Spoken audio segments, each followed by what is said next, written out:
Goedenavond, het is zaterdag 19 oktober en dit is het nieuws van vandaag. Zo dicht bij een superjacht komen, dat kan maar 1 keer in de 2 jaar. En daarom kwamen duizenden mensen vandaag naar de open dag van Amos en Damen in Vlissingen. Mooi is die, hè? Ja, verschrikkelijk mooi. Om van te kwijlen. Ik zou er wel een willen.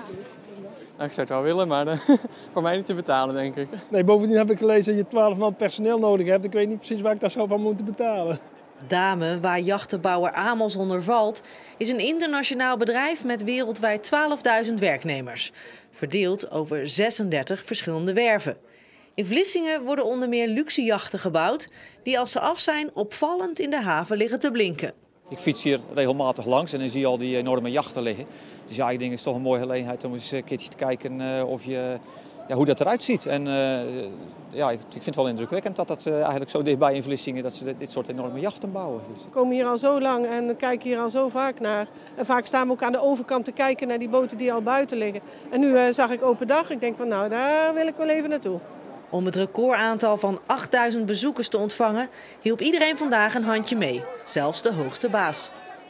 Ja, hartstikke leuk om te doen. We zijn enorm blij met belangstelling. Ik kan me voorstellen dat niet bij ieder bedrijf de directeur tasjes staat te vullen. Ik weet het niet, maar ik vind het oprecht hartstikke leuk om te doen. Er zijn vandaag heel veel mensen uit de buurt, maar ook collega's van andere damebedrijven. Er zijn familie, vrienden, hopelijk ook wat potentiële nieuwe collega's voor de toekomst. Dus het is echt heel erg belangrijk en hartstikke leuk om dit te doen vandaag. De deuren van de scheepswerf gaan na vandaag voor het publiek weer op slot, zodat we weer 2 jaar kunnen dromen.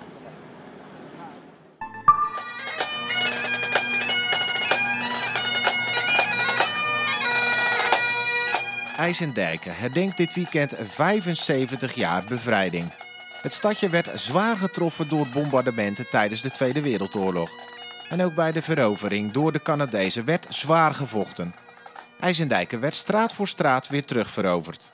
Er vielen tijdens de oorlog 26 burgerslachtoffers. Alice de Pauw, 56 jaar, gestorven 18 september 1944. Getroffen door kogels uit een vliegtuig. De IJsendijkenaren kregen het flink te verduren. Ze zagen vaak verschrikkelijke dingen voor hun ogen gebeuren. Mijn vader had een boerderij die is in puin geschoten. En ze zijn ook moeten vluchten. Mijn vader heeft in de arbeidsdienst gezeten, maar nooit iets daadwerkelijk over verteld. Dat hij bij de boer gezeten heeft. En in het noorden van Duitsland, maar waar precies, heeft hij echt eigenlijk nooit verteld. De verhalen van de oorlogsdagen komen de laatste jaren pas een beetje los. Anton van Merode is organisator van dit weekend. Maar hij documenteerde ook de afgelopen jaren vele verhalen van IJsendijkenaren. Die oorlog zit nog zo diep bij die mensen en goed, door erover te praten komt dat los. Maar iedereen moet dat weten, iedereen moet dat zien. En dat vind ik zo belangrijk. 2 dagen met herdenken doen de bewoners dan ook goed.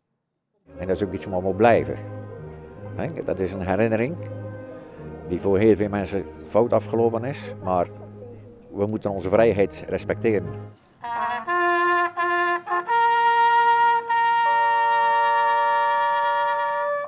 Ook zondag staat het stadje nog een hele dag in het teken van IJsendijken bevrijd. Kloetingen speelt in de eerste klasse op eigen veld tegen LRC uit Leerdam. Een duel tussen de nummers 2 en 3 op de ranglijst. En Kloetingen speelt voor rust uitstekend. Dit is een van de uitblinkers, Klaas van Hekken, met een kans. Maar hij kan niet afronden. Maar het is eigenlijk wachten op het eerste doelpunt van Kloetingen. Hier weer een kans, Ronaldo Meijer. Goede actie, lage voorzet en via de verdediger Rogier Gerritsen op de paal. En dus wil het voor rust niet lukken voor Kloetingen. En mist deze meneer dus geen doelpunt. Dit is de tweede helft. Van LRC nog helemaal niets gezien, maar dit is wel een hele grote kans voor Arwin van Soest. Ja, die had er eigenlijk ook wel in gemoeten. Maar gelukkig voor Kloetingen gebeurt het niet. En kan de Beverlandse club weer op jacht naar de openingstreffer. Wijkhuis met de voorzet op het hoofd van Jeroen de Jonge. En dan is de bal 12 minuten in de tweede helft eindelijk wel gebroken. Kloetingen liet vorige week de eerste punten liggen. Speelde toen gelijk tegen Papendrecht door een late gelijkmaker. Maar dat gaat vandaag niet gebeuren. Want hier weer een aanval van Kloetingen. Van Keulen, paasje op Van der Poel, neergelegd. En dan geeft scheidsrechter Niels Boel uit Vlissingen een rode kaart aan Bouke Bakker, de verdediger van LRC. En dan is het verzet helemaal gebroken. En kan Kloetingen nog 1 keer gaan profiteren van die man-meer situatie. Dit is invaller Luc van Vossen met een goede actie. En dan kan hij de medespeler die het kan afmaken uitzoeken. Hij kiest voor Valentijn van Keulen. Die scoort de 2-0. Kloetingen boekt een zeer terechte overwinning. En speelt volgende week thuis tegen koploper Nieuw-Lekkerland.